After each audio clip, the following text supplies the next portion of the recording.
coming back to the table. Kyle, any guesses on who is the face of the Shredder?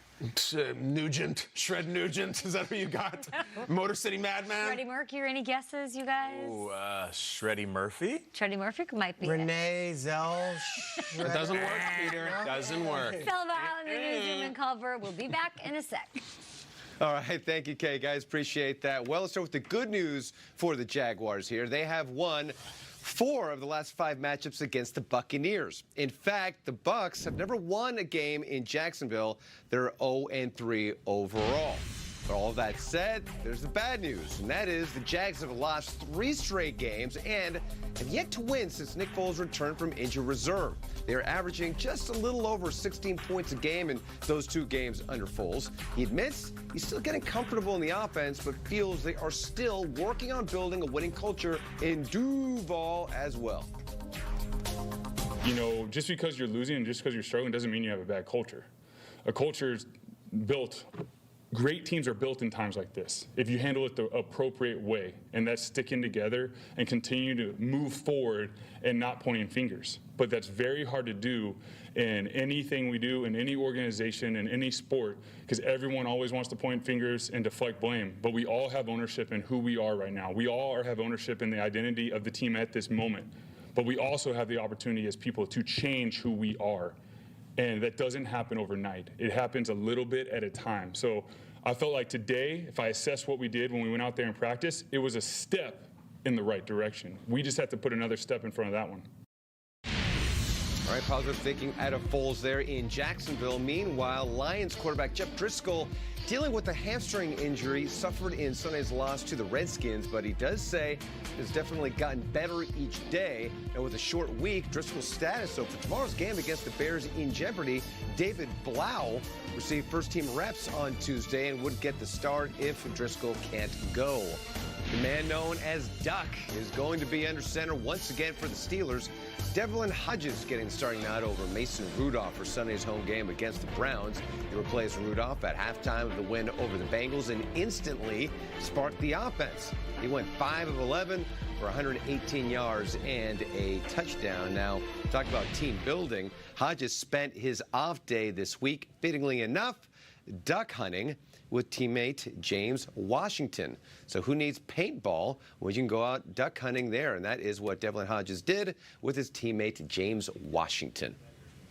Anybody eat duck for Thanksgiving? No. I don't think. I'd be down. Anything better than turkey. I'm fine with that. All right, easy on the turkey. Thank you so much, Selma. Trash. I have a take on that as well. We'll get there. We'll get there. As you hit the stretch run toward your fantasy playoffs, I thought it would be the perfect time to bring back the Shredder to let you know which fantasy trends will continue, which projections hold true, and the Shreddy for today. Okay, I haven't seen this. What do we got? What do we got, guys? Shreddy Whip. Oh, look at that beautiful dollop. I love it. Shreddy Whip. Oh, man. We didn't see that coming. Is this like Snozberries? Can I lick the paper? I like it. Shreddy Whip for everybody here at the old breakfast table. Oh, Yeah. the best. And I hear somebody wants to ask me about Sam Darnold. Okay. Yeah. Go first on this one. Go for it.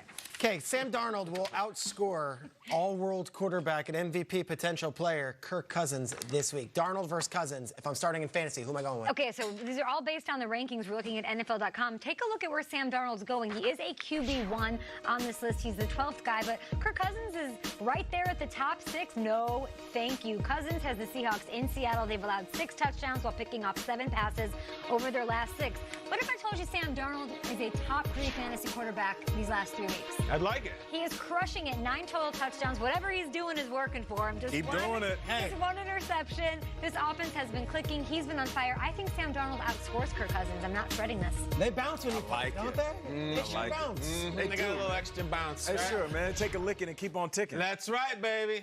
Come on. I know that it's They're possible so to manufacture some swimwear out of that material, too. I've seen a movie about it. Yeah.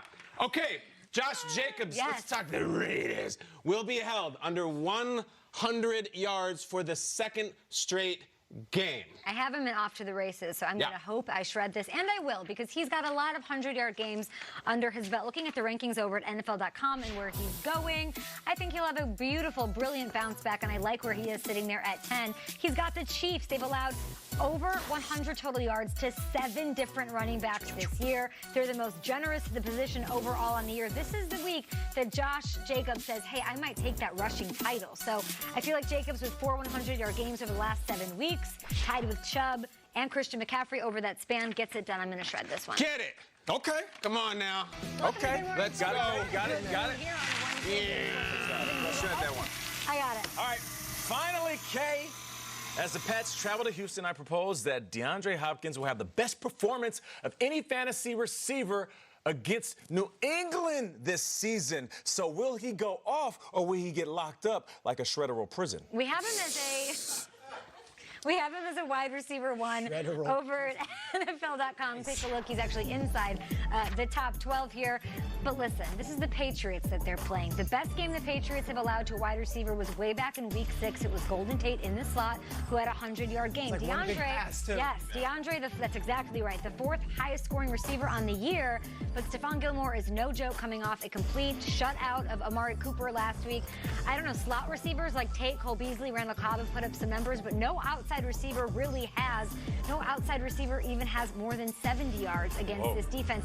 I know we're trying to say DeAndre Hopkins is Edelman and they're moving the chains and he's this, slot guy all of a sudden. I don't buy it, but I don't think he has the best performance ever. No, I don't think he's getting 100 yards. You don't think 100 yards? Do you I don't think he's at 100 okay, yards. do you think Will Fuller gets over 100? Sure, you love Will Fuller, sure. Just saying, it's a little bit different because he has those really big splash games. And if they're focused on stopping DeAndre, that type of speed, you can't contain. I think they're all in Foxborough now and watch that segment we did where Schrag says the Niners have a better defense than the Patriots, and so they're going to bomb us. Step up. So I'm going to try this. I have one for you guys. You ready? Go on. Oh, yeah. Come on But now. now, Schrag, I don't know. Are you okay with doing this? Yeah. Oh, okay. It's a topical, yeah. Oh, I see. Thanksgiving turkey is delicious. You guys decide. I'm not deciding.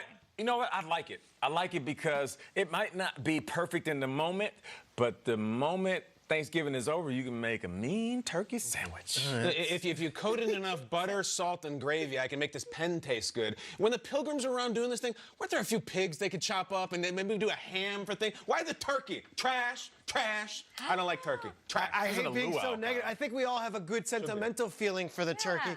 But if you were asked, hey, if we were to get rid of turkey and make it pizza or make it hamburgers moving forward or make it Impossible Meat Burger, whatever you guys eat, I would say Impossible Turkey? whatever it's called. Tofurkey? I wouldn't miss You guys, I whatever wouldn't you miss guys the eat. turkey. Yeah, I'm not Impossible or So anything. Thanksgiving turkey is not delicious. No, I mean, gravy, all of that makes it. Now we'll talk. I'll eat Yeah. the gravy with a straw Gravy's before the turkey. Thanksgiving. All right, so I guess It's basically a spoon. I don't know how ladle to feel about Sure, it. no, just ladle. Here we go. The boat, gravy boat. Thanksgiving turkey's not delicious. This was shreddy whipped. Shreddy whip. All right, so we're gonna do a segment and all things whipped go into the shredder. Cause come on, guys, let's go. Come on, here we go. Uncle Scrooge. Oh I'm my in. God. Woo! We'll be back. Whipped. Yeah. You'll hear it What? here You're first. not? We have the exclusive I was thinking a reveal. different type of whip. Oh boy, of the players of the week, and we'll get get a massive guest. I hope he's watching right now. Dallas Cowboys owner Jerry Jones All right. joining us with a special announcement. Y'all got whips at the house, Kyle?